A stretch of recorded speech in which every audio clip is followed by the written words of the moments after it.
TDP అధ్యక్షుడు చంద్రబాబు విధానం ఎలా ఉంటుందంటే చెప్పేది శ్రీరంగ నీతులు అన్నట్లు ఉంది.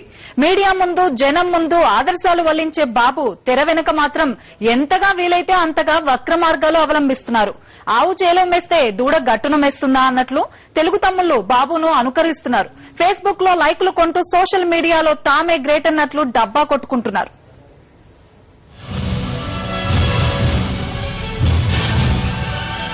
సోషల్ మీడియాలో వైఎస్సార్ పార్టీకి తిరుగులేని ఆదరణ ఉంది. మన దేశంతో పాటు విదేశాల్లో కూడా వైఎస్ అభిమానులు ఇంటర్నెట్ ద్వారా వైఎస్సార్ పార్టీ అప్డేట్స్ ను తెలుసుకుంటున్నారు. ఫేస్బుక్ లో తమ అభిమానాన్ని లైకుల ద్వారా తెలియజేస్తున్నారు. దాదాపు 4 లక్షల మంది తమ అభిమానాన్ని లైక్స్ రూపంలో వ్యక్తం చేస్తున్నారు. ఈ విషయంలో తెలుగుదేశం పార్టీ వెనుకబడి ఉంది. ఏప్రిల్ 3వ తారీఖు దాకా టీడీపీ ఫేస్బుక్ లైకుల సంఖ్య 3.4 లక్షల కంటే తక్కువగా ఉంది. అదే సమయానికి వైఎస్సార్ పార్టీ లైకుల సంఖ్య 3,80,000కు సమీపంలో ఉంది. యువతలో బాగా ఆదరణ ఉన్న ఫేస్బుక్ లో వెనుకబడిన టీడీపీ ఈ విషయంలో ముందుకు రావడానికి ఒక ఎత్తుగడ వేస్తుంది. ఫేస్బుక్ లో లైకులు కొనుక్కునే వీలుందన్న సంగతి గుర్తించింది. ఇంకేం, పార్టీకి అలవాటైన వ్యవహారమే కదా, విదేశాల్లో లైకులను కొనేస్తుంది. ఏప్రిల్ 3వ తారీఖు దాకా 3.4 లక్షల లోపు ఉన్న టీడీపీ పార్టీ లైకులు హఠాత్తుగా ఒకే రోజు 75,000 పెరిగాయి. మొత్తం లైకులు 4 లక్షలు దాటాయి. లైకుల్ని కొనడం వల్ల ఒక్కసారిగా ఇంత జంప్ వచ్చింది. టీడీపీ ఫేస్బుక్ లైకుల చార్ట్ చూస్తే కొనుగోలు వ్యవహారం స్పష్టంగా తెలుస్తుంది. 2013లో రాజస్థాన్ ముఖ్యమంత్రిగా ఉన్న అశోక్ గెహ్లాట్ కూడా టీడీపీ లాగా చీప్ ట్రిక్ ను ప్లే చేశారు. మే నెలలో గెహ్లాట్ ఫేస్బుక్ ల లైకులు 1,69,077గా ఉన్నాయి. అలాంటిది జూన్ 30 కల్లా లైకుల సంఖ్య 2,14,639కి చేరింది. గెహ్లాట్ కు జైపూర్ కంటే ఇస్తాంబుల్లో ఎక్కువ లైకులు వచ్చాయి. అద్వాన పరిపాలన చేసిన గెహ్లాట్ ఫేస్బుక్ లో గిమ్మికులు చేద్దామని ప్రయత్నించారు. రాజస్థాన్ ఓటర్లు ఆయనకు తీవ్ర స్థాయిలో గుణపాఠం నేర్పారు. ఇప్పుడు టీడీపీకి కూడా తెలుగు ప్రజలు అలాంటి గుణపాఠమే నేర్పుతారని మేధావి వర్గాలు, వైఎస్సార్ పార్టీ నేతలు చెబుతున్నారు. వైఎస్సార్ పార్టీ ఫేస్బుక్ లైకుల్లో 95% ఇండియా నుంచి వచ్చాయి. అదే టీడీపీకి ఇండియా లైకులు నిన్నటి వరకు 79% మాత్రమే ఉన్నాయి. ఒక్క రోజులో అవి 92%గా మారడం, మొత్తం లైక్స్ మారకపోవడం విచిత్రంగా ఉంది. ఇంకా విచిత్రం ఏంటంటే 2 రోజుల కిందటి దాకా టీడీపీకి అత్యధిక లైకులు వచ్చిన దేశాల్లో టర్కీ 2వ స్థానంలో ఉంది. గెహ్లాట్ లాగే టీడీపీ కూడా ఇస్తాంబుల్లో లైకులు కొనుగోలు చేసింది. ఇందువల్లే టర్కీలో టీడీపీని లైక్ చేసేవారు గణనీయంగా ఉన్నారు. నిజానికి టర్కీలో భారతీయుల సంఖ్య చాలా చాలా తక్కువ, 100ల్లో కూడా ఉండరు. వీరిలో తెలుగువారు 10ల సంఖ్యలో కూడా ఉండకపోవచ్చు. అందువల్ల ఈ దేశంలో టీడీపీని లైక్ చేసేవారు పెద్ద సంఖ్యలో ఉంటారనుకోవడం పొరపాటవుతుంది. ఆ దేశం నుంచి లైకులు 2వ స్థానంలోకి రావడం అంటే కొనుగోలు చేశారని అర్థమవుతుంది. టీడీపీ లైకుల కొనుగోలు వ్యవహారం బయటకు రావడంతో టర్కీ 3వ స్థానంలోకి వెళ్లేలా యుఎస్ నుంచి 2,000 లైకులు రాబట్టారు. తద్వారా టర్కీని 3వ స్థానంలోకి పంపారు. టీడీపీ చీప్ ట్రిక్లను నిపుణులు తప్పుపడుతున్నారు. ప్రజల మనసులు గెలుచుకోవడానికే ప్రయత్నించాలి గాని ఇలాంటి కొనుగోలు వ్యవహారాలు చేపట్టడం సరైన పద్ధతి కాదని సుపరిపాలనా ఫోరం కార్యదర్శి పద్మనాభరెడ్డి చెప్పారు. సోషల్ మీడియాను మేనేజ్ చేయడం వల్ల ఆశించిన ఫలితాలు రావని ఆయన సూచించారు. సోషల్ మీడియా ఎక్స్పర్ట్ అయిన ప్రవీణ్ కుమార్ కూడా టీడీపీ వైఖరిని ప్రశ్నిస్తున్నారు. సాధారణంగా జాతీయ పార్టీలకు ఒక్క రోజులో 3,000 నుంచి 5,000 లైకులు వస్తాయి. టీడీపీకి ఒకే రోజు 75,000 లైకులు ఎలా వచ్చాయో అర్థం కావడం లేదని ఆయన చెప్పారు. టర్కీలో ఫేస్బుక్ ఫ్యాన్స్ ను రాబట్టుకోవడం సులభమైన వ్యవహారమని ప్రవీణ్ కుమార్ తెలిపారు. ఈ సంగతి తెలుసుకున్న టీడీపీ టర్కీ లాంటి ఇతర దేశాల్లో లైకులు కొని వైఎస్సార్ పార్టీ కంటే ఎక్కువ లైకులు ఉన్నట్లు మాయ చేసింది. 30 ఏళ్ల చరిత్ర ఉన్న పార్టీ నిరాశ నిస్పృహల్లో కూరుకుపోయి ఓటమి భయంతో ఫేస్బుక్ లైకులు కొనేందుకు పాకులాడడం ఏమిటని సోషల్ మీడియాలో యువత చర్చించుకుంటోంది. ఫేస్బుక్ లైకులు పెరిగిన సందర్భంలోనే జాతీయ ఛానళ్లు సర్వేలు వచ్చాయి. ఈ సర్వేలు టీడీపీకి ఎక్కువ స్థానాలు వస్తాయని చెప్పాయి. సర్వేలు చేస్తున్న వారిని టీడీపీ మేనేజ్ చేసి అధిక స్థానాలు వస్తాయని చెప్పించుకుందనే అనుమానం అప్పట్లో వ్యక్తమైంది. ఇప్పుడు ఫేస్బుక్ లో లైకులు కొనిందనే సంగతి స్పష్టమైనందున సర్వేలను కూడా టీడీపీ తప్పుదారి పట్టించి ఉంటారని నిర్ధారణకు రావచ్చు.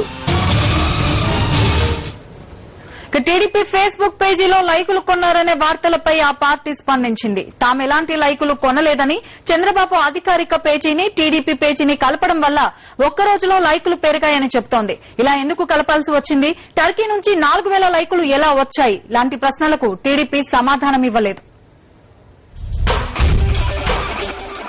టీడీపీకి, చంద్రబాబుకు విడివిడిగా 2 ఫేస్బుక్ పేజీలున్నాయి. వాటిని కలిపేసి ఒకటిగా చేశామని టీడీపీ తన ఫేస్బుక్ పేజీలో పోస్ట్ చేసింది.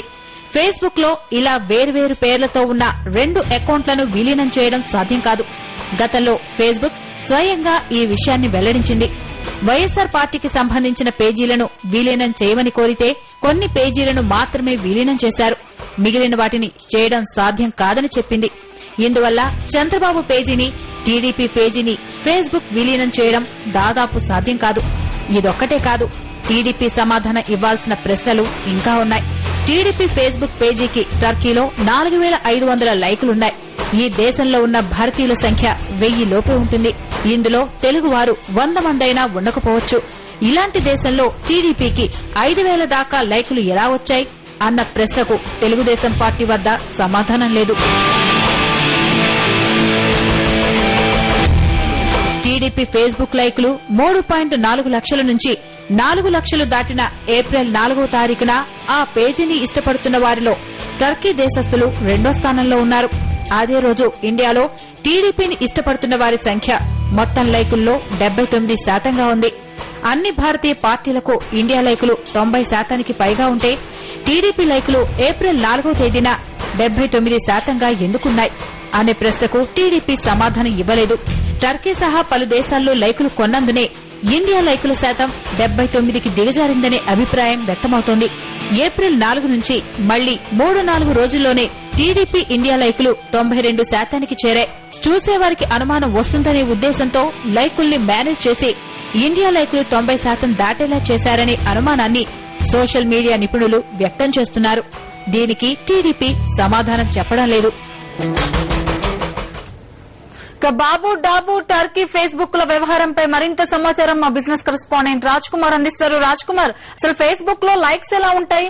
ఒక కంపెనీ కానీ ఒక పార్టీకి సంబంధించిన లైక్స్ ని ఒకేలా కలిపి చెప్పొచ్చా? తరంగిణి, మనం చూసుకున్నట్లయితే ఫేస్బుక్ లో ఈ మధ్య కాలంలో చూసుకున్నట్లయితే పొలిటికల్ పార్టీల నుంచి కావచ్చు, లేకుంటే నార్మల్ పీపుల్ నుంచి కావచ్చు, లైక్స్, డిస్లైక్స్ అనేటువంటి వర్డ్స్ బాగా వినబడుతున్నాయి. ఫేస్బుక్ లో లైక్, డిస్లైక్ ను నిర్ధారించేది ఏంటంటే ఒక వ్యక్తికి సంబంధించినటువంటి ప్రొఫైల్.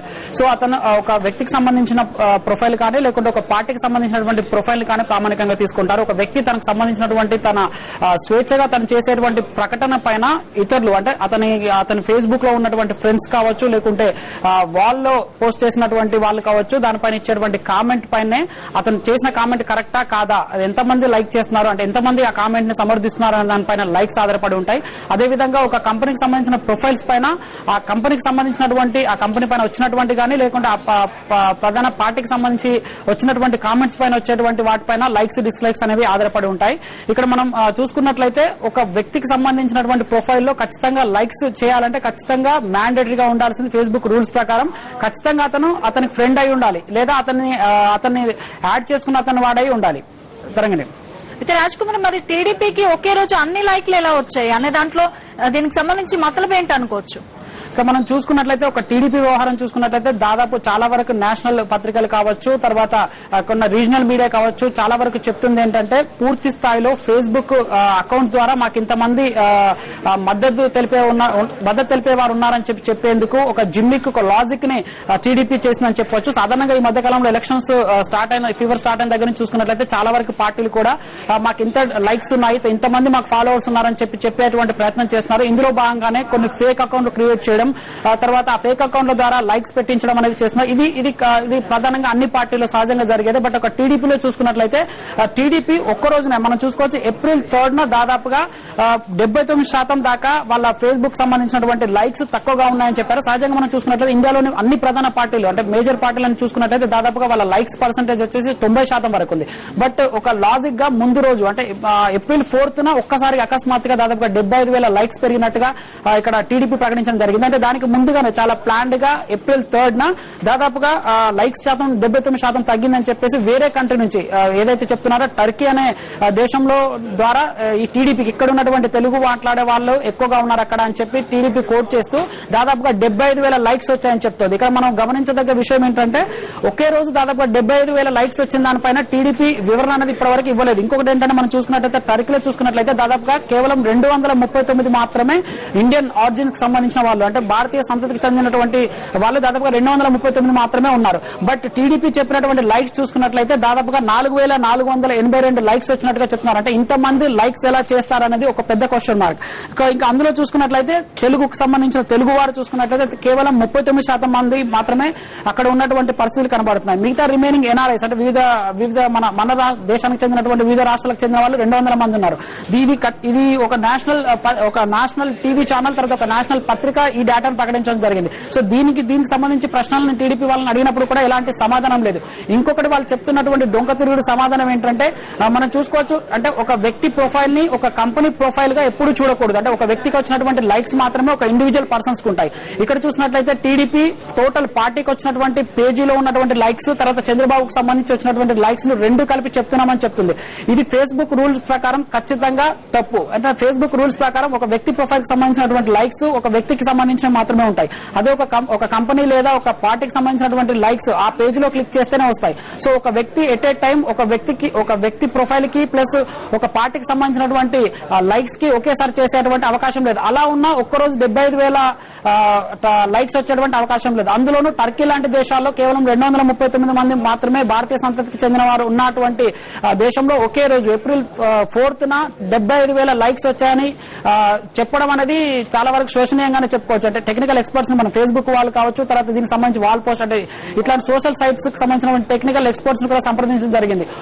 ఒక కంపెనీకి సంబంధించిన అంటే ఒక పార్టీకి సంబంధించినటువంటి వెబ్ తర్వాత ఆ పార్టీ అధినేత కానీ ఆ పార్టీలో పనిచేసేటువంటి ఎమ్మెల్యేలు ఎంపీస్ కావచ్చు వాళ్ళందరికీ సంబంధించిన ప్రొఫైల్ ను మెర్జ్ చేసి ఒక పార్టీకి సంబంధించినటువంటి లైక్స్ గా చూపించేటువంటి అవకాశమే లేదని చెప్తున్నారు. ఇంతకుముందు కొన్ని పార్టీలు కూడా అలా అంటే లైక్స్ ఇలా చేయొచ్చు అని ఫేస్బుక్ త్రూ వెళ్లడం జరిగింది. ఫేస్బుక్ అధికారులు వాటిని పూర్తి స్థాయిలో నిరాకరించినటువంటి పరిస్థితి కూడా కనబడుతుంది. అయితే ఎక్కువ మందికి నేను అంటే ఐటీని అభివృద్ధి చేశాను లేకుంటే ఇంకేదో ఉద్యోగాలు ఇప్పించానని చెప్పుకున్నటువంటి బాబు కనీసం అంటే ఇంతమంది ఐటీ పీపుల్ ఉంటారు లేకుంటే ఇంతమంది ఈ ఎలక్షన్ లో చూసుకున్నట్లయితే ఎడ్యుకేషన్ ఎక్కువగా ఎడ్యుకేటెడ్ ఓటర్స్ ఎక్కువగా ఉన్నారు. కనీసం అవగాహన లేకుండా ప్రకటించడం అనేది నిజంగా టీడీపీకే చెల్లుబాటు అవుతుందని చెప్పుకోవచ్చు. తరంగనే రాజ్ కుమార్ అయితే పార్టీకి సంబంధించి ఒక పారదర్శకత లేని సమయంలో ఇలాంటి ఫేక్ లైక్స్ ని బాబు చూపించడం అలాగే దాన్ని మళ్ళీ సమర్థించుకుంటూ సమాధానం చెప్పడం ఇవన్నీ చూస్తే సోషల్ మీడియాను కూడా పొలిటికల్ పార్టీలు మిస్యూజ్ చేస్తున్నాయనే అంశం తెరపైకి వస్తుంది. మీరేం చెప్తారు?